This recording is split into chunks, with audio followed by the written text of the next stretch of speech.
Hi everyone, my name is Lacey Antonio, and this is my member spotlight. I come to you from Myrtle Creek, Oregon. I am 34 years old. I work at a casino, and at this current time, we're all under quarantine. So that gave me a lot of time to do these artistic things that I've been wanting to do for such a long time. So my skills. I'm an actress, a singer, which is my best part. At least that's the part that I love to do. Acting is also fun. I've played just about everything except for a crazy person. That is something I've always wanted to do. I would love to be crazy or the brooding one. I usually get stuck being the heroine, the sweet innocent girl next door, the sassy southern lady, or the old woman. Yeah, I've been an old woman a lot. So, singing, acting, dancing, a little. I do have 4 pairs of tap shoes. I took it for lessons for about 1 season, and I loved it, but then my job interfered, and I couldn't do it anymore. But I still practice. I need to get back into that, definitely. Types of acting, everything. Comedies, dramas, musicals are my favorite. How long? Wow. I think I started at a young age, but didn't really start until I was 11 when I was having really bad asthma issues. And the doctor told me sports or choir to help build up my lungs. I chose sports because I was the tom girl, and I think it was softball. That lasted about 2 months, and then I got kicked off. That's another story for another day. And so I went to choir. And I loved it, except I didn't have any confidence. So all throughout high school, I performed in choir. I was in the drama department, but I didn't get to be any leads, really. I think the biggest lead I had in high school was The Legend of Sleepy Hollow. I was Wilda von Twiller. In The Sound of Music, I was a Nazi wife. And then I did a couple other things, but I can't remember. And there's been too many things. Out of high school, my very first production was in a community theater of an outdoor theater, the Grist Mill in Utah, and it was Oklahoma in 2006, and that was the best performance ever. I mean, when he said that the winds were blowing, they were really blowing, and his hat even went down the driveway. It was funny. I actually sprained my ankle 3 days before opening night, and did that stop me? It did not. I wrapped that sucker up. I'm like, you're not taking this away from me. I wasn't even that special. I was just in the ensemble. I had one line. Looks like that Curly's took up with that Cummins girl. I was proud of that line, and I'm still proud of that line. I have it on DVD too. So let's see. After that, I moved away from there. I auditioned in 2008 for Annie in California, and that didn't happen. I think that's because I was too cocky. I had my head like, well, I'm the shit. Oh, excuse me. But it turns out I wasn't because I didn't have technique. I didn't have anything but YouTube videos to teach me how. And it took a long time to learn how to sing properly, do the different dialects over time. So that's when I moved here to Oregon in 2009. And in 2010, I auditioned for the Grand Victorian Theater. And I went in with ensemble in my mind. I just wanted to be a slutty chorus girl. That's all I wanted because it was set in the Old West. And what did I get? The lead. I got my very first lead. And from that moment, after being Wildcat Katie Brown, a sassy female oil driller, that broke the barrier for me. And from that moment on, I have been the diva that sits before you. Or stands, because I'm too short to sit down. Let's see, what else? I made a list so that way I wouldn't get too far off track, because I am a talker. No.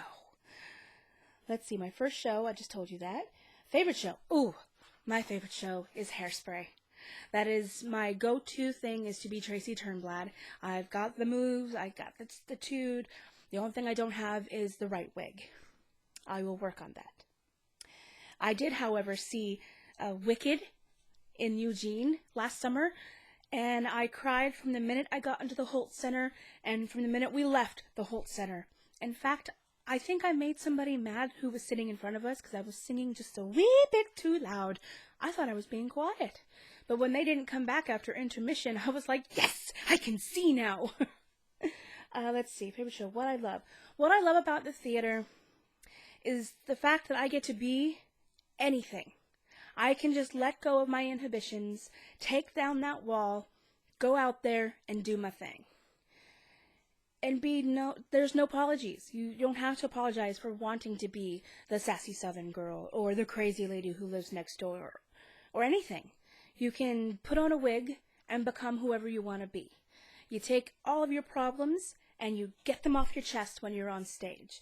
You let the audience laugh at you when you make a mistake because you've laughed at yourself. I have used humor so many times when I have flubbed or if something has happened on stage. Oh, I'll share this with you real quick because this is a fun story. So I was doing a play called Murder. It was a pirate show and I played Mama.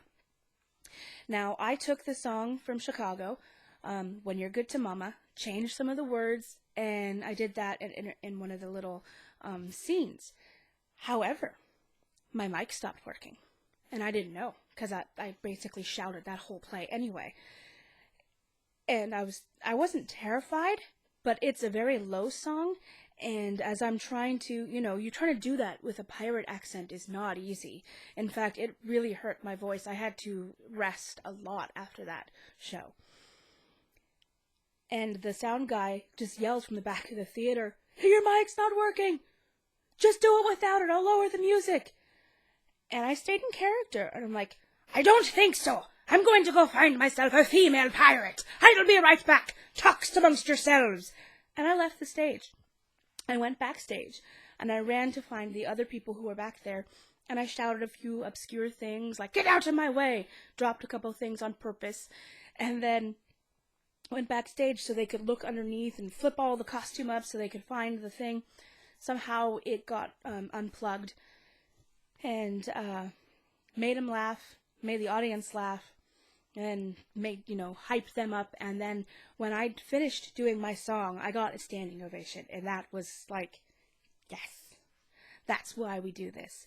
For us to communicate to whoever with song, with art, with acting, with anything, is to communicate to one another and bring joy to one another's lives. That's why we do this. And that's basically all of your questions. So now, if you don't mind, I'm going to pause the video and I'm going to come right back because I need to get a drink of water, and then I'm going to sing you a little song.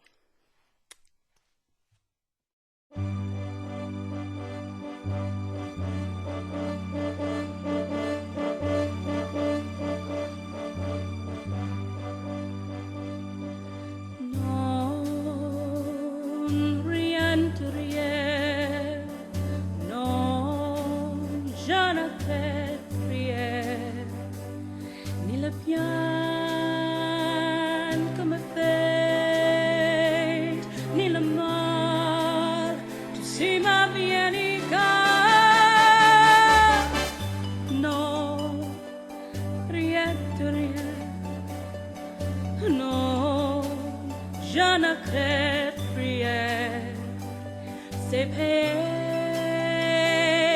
balayer, oublier. Je me fous de passer avec mes souvenirs. J'ai le mille feux, mes chagrins, mes plaisirs. Je ne peux pas s'en balayer les amours avec le tremolo, balayer pour toujours. Je repars à zéro. Non, rien de rien. Non, je ne crée rien, ni le bien.